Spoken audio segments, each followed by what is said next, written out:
porque o Besiktas não está disposto a abrir mão de Rafa a qualquer custo. Mas o Benfica e o Besiktas têm uma relação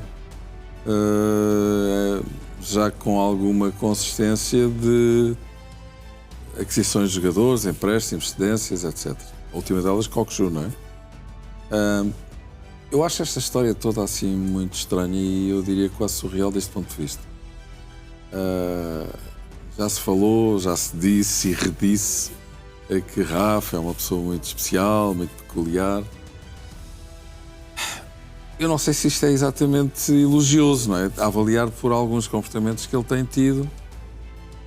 E este último deixa perceber que realmente ele, talvez, não sabendo os contornos todos da história, não esteja bem a medir as consequências desse mesmo comportamento. Porque, para um jogador que é considerado a estrela da equipe, que ganha dentro desses parâmetros, um ordenado absolutamente sumptuoso, de repente, com razão ou sem ela, nem é isso que está em causa, resolve contestar o treinador e dizer que ou ele ou eu.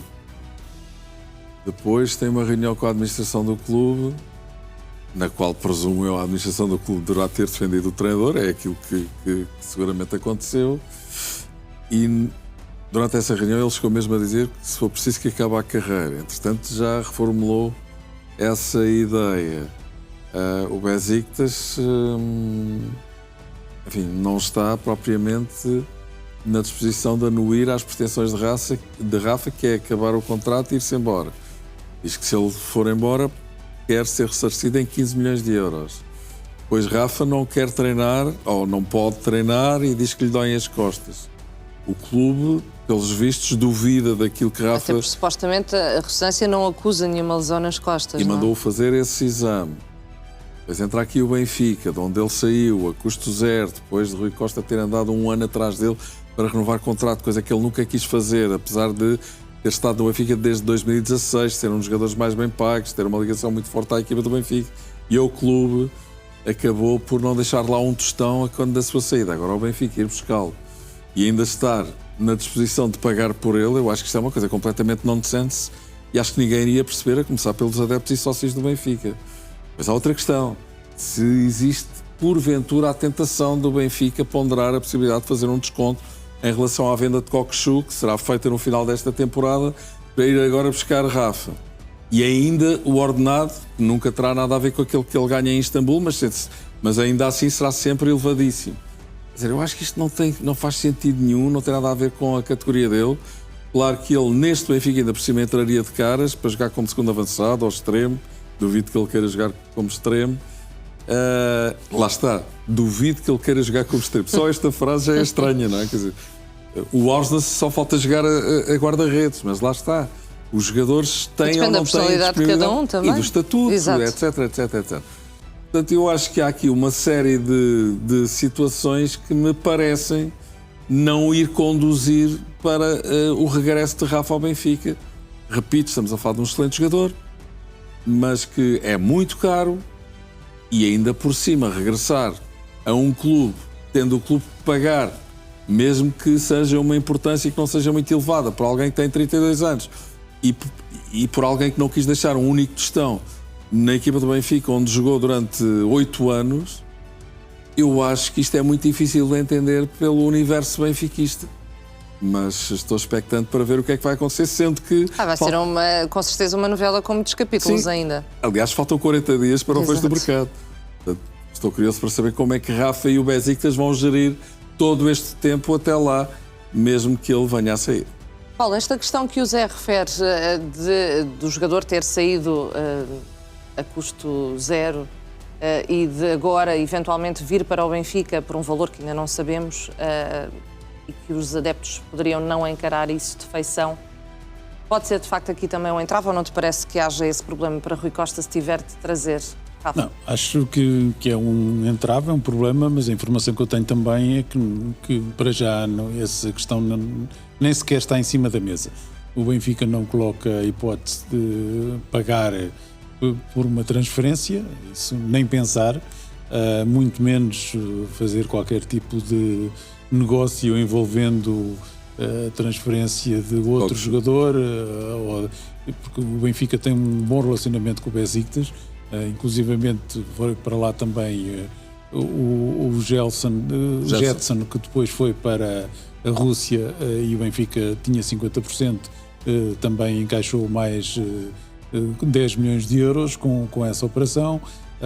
O João Mário também acabou por ingressar ali, e o Rafa com 32 anos, quer dizer, o Benfica não pode estar a olhar para uma solução de curto prazo que lhe custe esse valor. Já agora, o Jurasek também está interessado. Sim, o Jurasek eles querem devolver à procedência já agora em janeiro. Mas é mais um jogador que oriundo do Benfica. Que custou só 14 milhões de euros ao Benfica. Portanto, isto não faz qualquer sentido. Eu acho que isto anda a ser muito alimentado pelo próprio agente do jogador, porque meteram-se num problema.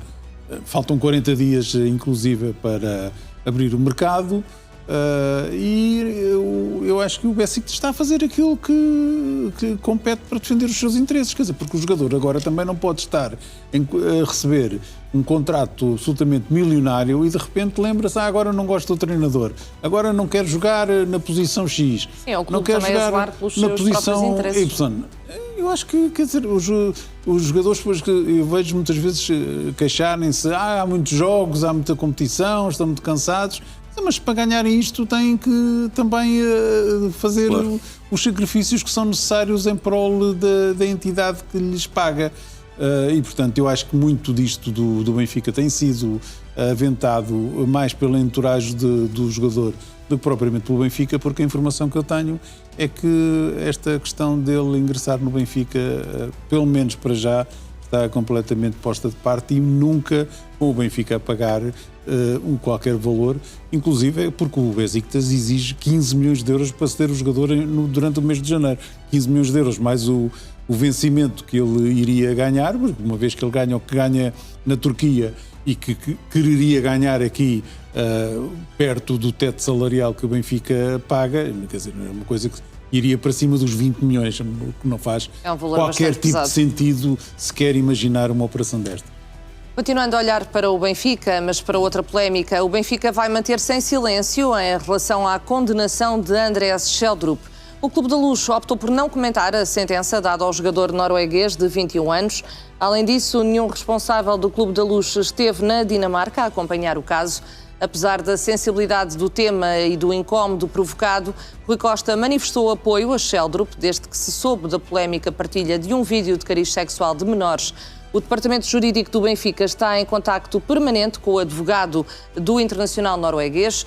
Recordo, Schjelderup foi condenado na Dinamarca a 14 dias de prisão com pena suspensa.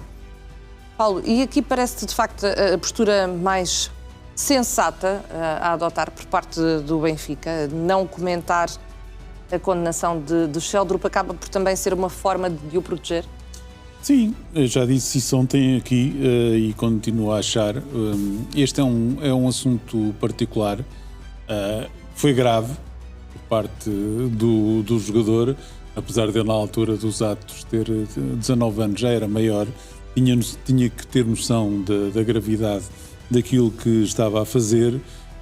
Ele próprio no tribunal confessou que mal viu os primeiros 3 segundos do vídeo, percebeu que se tratava de um vídeo sexual de menores, portanto via-se imediatamente que não eram pessoas menores com 17 ou 18 anos que pudessem eventualmente induzir em erro, portanto seriam mesmo crianças, e portanto a gravidade do assunto ninguém a pode escamotear.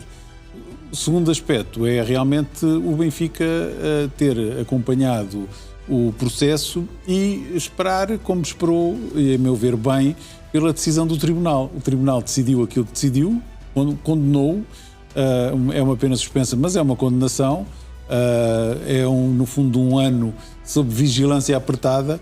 Eu acho que o Benfica deve seguir o exemplo do Tribunal, é manter essa vigilância apertada sobre o jogador, e tentar que o assunto não tenha mais consequências. Espero que Sheldrup tenha aprendido o suficiente para realmente não voltar a cair numa situação destas que é perfeitamente lamentável. É profundamente lamentável, mas esta questão de manter o jogador Zé Nunes sobre vigilância apertada também tem muito que se lhe diga, não é? Porque, por outro lado, há que também estimular, entre aspas, o jogador para não se deixar ir abaixo com toda esta questão, não é? Mas aí entra a outra componente, que é o rendimento que ele tem tido na equipa do Benfica. E agora há este novo contexto, que é o Benfica ter perdido Luque Bacchio e poder vir a precisar mais da Sheldrup do que eventualmente pensaria até a abertura do mercado de inverno. Eu acho que a conjugação das duas situações, o rendimento aquém do esperado, particularmente do ponto de vista da consistência, não é? Quer dizer, já vimos Sheldrup fazer coisas boas, não muitas e não muitas vezes, mas depois rapidamente regressa àquele registro que às vezes até roça quase a mediocridade. Até no próprio jogo. Às vezes faz ali duas ou três coisas boas e passados minutos desaparece. É isso mesmo, Paulo. E por isso, digamos que este episódio, eu acho que não lhe deu saúde nenhuma em termos de futuro no Benfica. E por isso, esta notícia começou a ser... possivelmente vai acabar por persegui-lo mesmo fora do Benfica, não é? Ao longo da carreira. Mas aí será uma situação à qual o Benfica já será alheio se por acaso se libertar desta situação. Me parece é que também não é um acaso ou uma coincidência a notícia ou o rumor de que Sheldrup poderá estar no mercado em janeiro ter vindo a público de há 2-3 semanas desta parte. A questão é se ele foi ouvido em janeiro. É se o rendimento dele foi afetado por isso. E se o Benfica foi logo informado disso, porque ali o que é certo é que ninguém soube desta notícia. Pois, mas também, quer dizer, também já se colocou a situação em relação ao Turbino, se enfim, os acontecimentos no país dele têm influência no rendimento dele. Isso aí soubemos todos, não é? Eu estou a dizer porque aqui foi uma audiência em tribunal para ele ser... Mas não era o Benfica que iria dar a conhecer esta situação. Não, mas a minha dúvida é se o Benfica tomou logo conhecimento disso, logo nessa altura. Quer dizer, isso então seria uma situação bastante grave se o jogador não informasse o clube dessa situação. Parece-me que, olhando para aquilo que Sheldrup tem sido no Benfica, conjugadamente agora com este episódio da sua vida,